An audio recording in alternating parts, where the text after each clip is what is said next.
Hi guys, good morning. This is Dan. Welcome to Engelgeist. For those of you that are new, welcome. For those of you that are returning, welcome back. For those of you that support me over on Patreon, thank you so very much for your subscriptions. This is the All Signs collective reading for the energy for Friday, October 21st. It is not solely set for that date. If you're seeing it on a different date, by all means, if it fits your situation, use it. If you are seeing it and it doesn't make sense to you, it doesn't seem to fit your situation, that's okay. You might just be working on something different than the majority of the viewers that will see this video. I will be referencing back to the Sunday video, which is the underpinning energy. So if you hear about cards that you don't see present here, you can check out that video. It populates in the lower left-hand corner at the end of this video. If you're new to me, please check out the drop-down menu underneath any of my daily videos. In there is insight into what decks I'm using, how to follow me on social media, how to book a private reading. Also, easy ways to support the channel. Some of those are just by hitting that thumbs up button if you enjoy the content, subscribing to the channel and hitting the notification bell, leaving me a question or comment, or sharing the video out so other people can help find me. So let's see what the card is for today.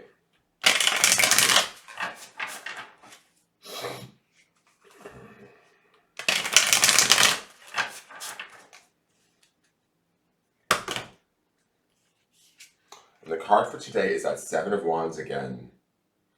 God damn it. Why is she back? We've seen her a lot. There's this calm centeredness with her. There's a desire with her. There's a balance, and there's a challenge that she's facing that she has to be courageous and stand behind. I'm going to say this from yesterday's reading because we saw this card yesterday. She is not necessarily fighting. She is clear on what she needs. She's clear on what she desires. She's clear on what she wants. She needs to stand in that clarity. The fight could be internal within us.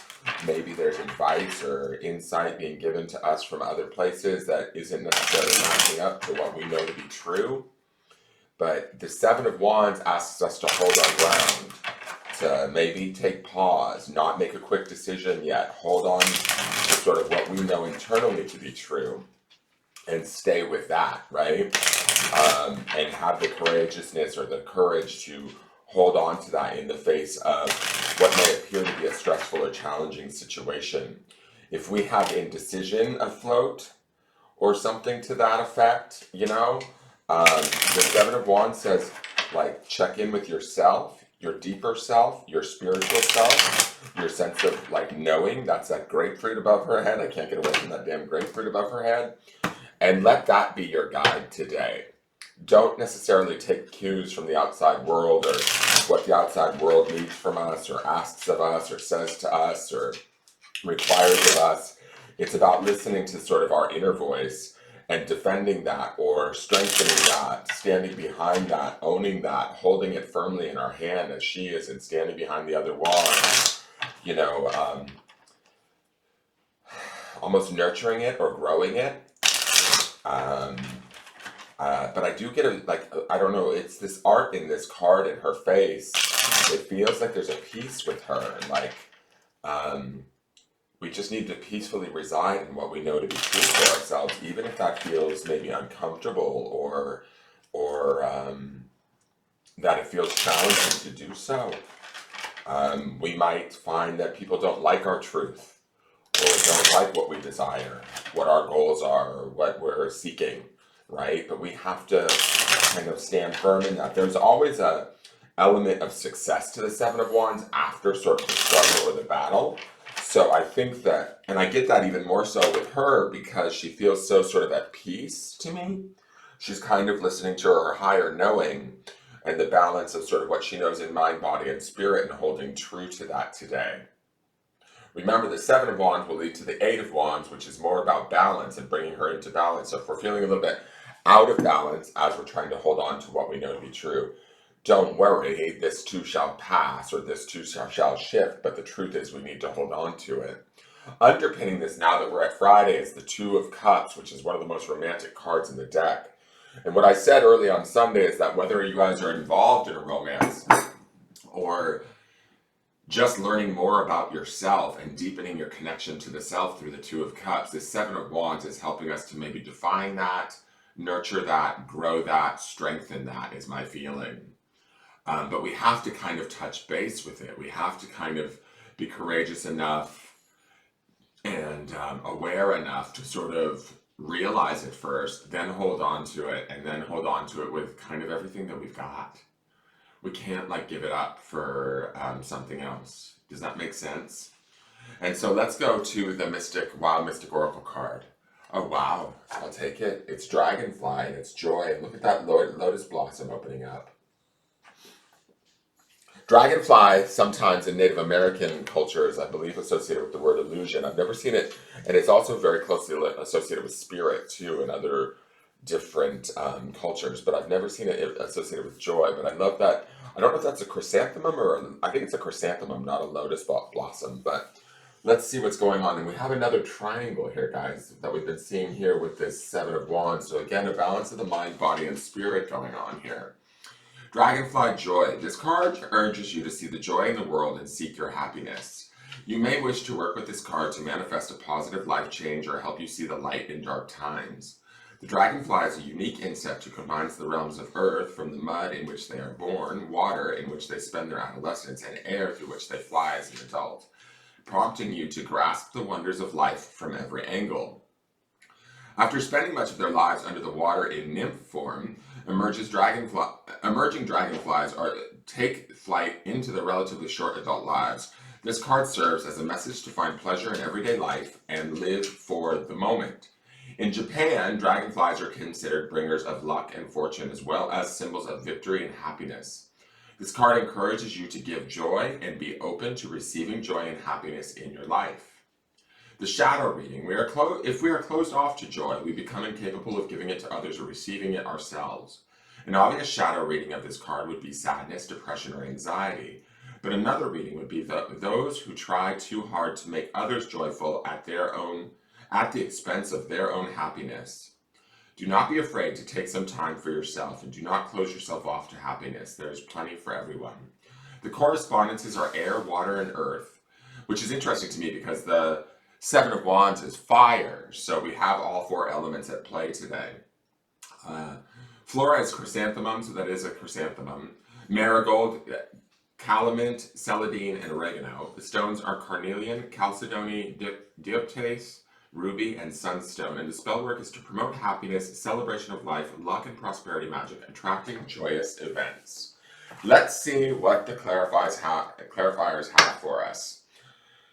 You know, I'm going to say this before I get into the clarifiers, because that Two of Cups underpins this, and we saw the Ten of Pentacles twice this week. If there's some outward goal or some sort of relationship thing that we're dealing with, either within ourselves or within another, I think that we're being told to hold tight to what we know to be true within our spirit, but also to try and remain positive about it as we move forward. Yesterday's, I believe, was it yesterday's? Yesterday's animal was stillness, right? But the day before was intention, and it's kind of telling us to like set a goal or set an intention and set it at a level of joy. Yesterday's grounding stone was also nature, right? Our own true nature. What is it that we want? What is it that we desire? What are we willing to fight for? And that's kind of what I think we're being. And then finding the joy or the peace, the happiness within what we know to be true for ourselves.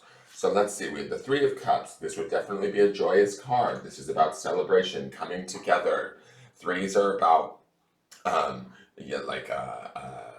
collaboration, right? And the Three of Cups is emotional joy, right? This can be about a celebration, about a reunion, coming together in excitement, happiness. This would definitely key into finding the joy in the things that we're doing today, especially emotionally. The second card is the Star. Now, Star is my favorite card of the deck. It is associated with Aquarian energy, which we saw yesterday in the Stillness card with the card for Heron. So that stillness energy is still there because the Star definitely represents that quiet stillness. It is major arcana. It's kind of like a quiet knowing. It's also a card of self-care and nurturing. Hence why she's naked on the card, right? And she's sort of pouring the water kind of being the emotions. But she's also like, there's like a silent, subtle power with the Star. She is major arcana. There should be a peace that we should allow to reign supreme over today. There should be a joy and a truth that we might want to hold on to in regards to maybe how we love, who we love, how we love ourselves. That's that Two of Cups influence under this. We want to be strengthening that today. And we want to strengthen that not only through being courageous and facing life's challenges and holding true to what we know to be true and maybe even having to fight for it, but also seeking out that joy, celebrating who we are and those that we love, and resonating in the truth and the calm of that, the peace that the star brings with it. And then here's our friend who was here in the exact same position yesterday. He's my second favorite card of the deck. And that's the Page of Cups. Ah! For those of you that I talk to outside of the channel, you probably understand why I'm getting like a little teary-eyed. To me, the Page of Cups says, keep your mind and your imagination open. To me, the Page of Cups says, think outside of the box. Think about the good feelings. Pages oftentimes bring messages or sometimes a love declaration or an apology of some sort, especially with the Page of Cups. But to me, the Page of Cups is the dreamer of the deck. He's the one that thinks so far outside of the box. He's the one that's so deep in his imagination, he can imagine almost the magic of the magician, right? He can, and just because he's imagining it doesn't make it any less real. He's feeling it through his emotions. He's cups, right? And when we have the peace and calm of the star and the celebration of not only the Three of Cups and the joy, it's like, I feel like the Page of Cups is reminding us to steer ourselves towards what makes us happiness, what makes us happiest, what feels the most exciting, the most, even if it feels impossible.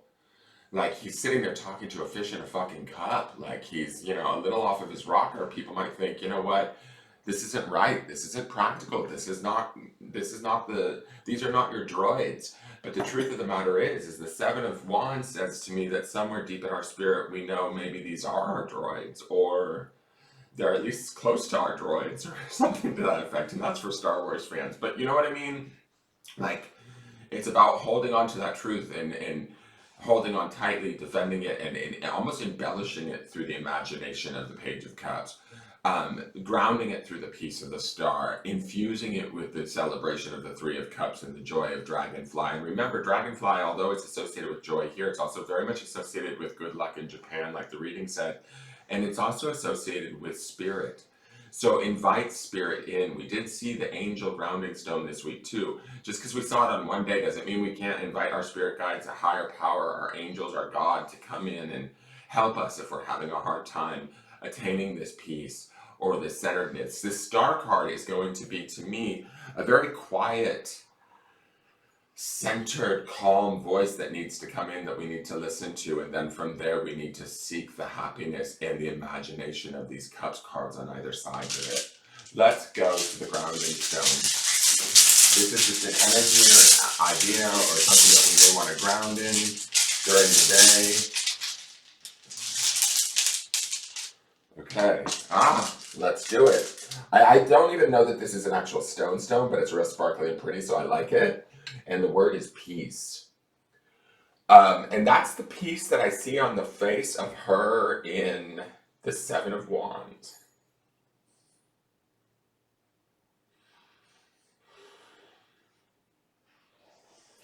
That's the peace of the star.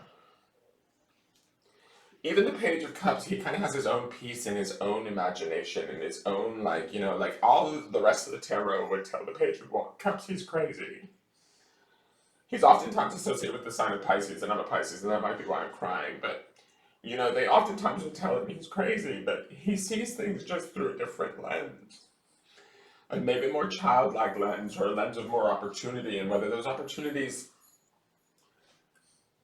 are societally acceptable or real or whatever. I think that the peace of the star and the joy of the Three of the Cups and the peace that we see in this grounding stone is telling us just remain in your truth, remain in what makes you happy, remain in what like sort of calms and soothes your soul, and stay in that knowing. That's the star, that's the grapefruit. Eat a star grapefruit if they exist, I don't know.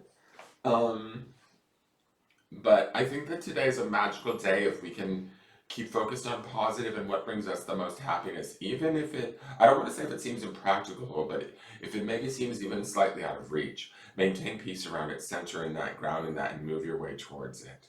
especially with that Two of Cups underpinning this. There's a love here that we need to find, or that we need to connect to, and it's available to us if we maintain our peace and centeredness and fight for it. All right, that is your reading. Thank you so much. Please like, share, comment, subscribe, and I will see you tomorrow. Have a wonderful day. Take care.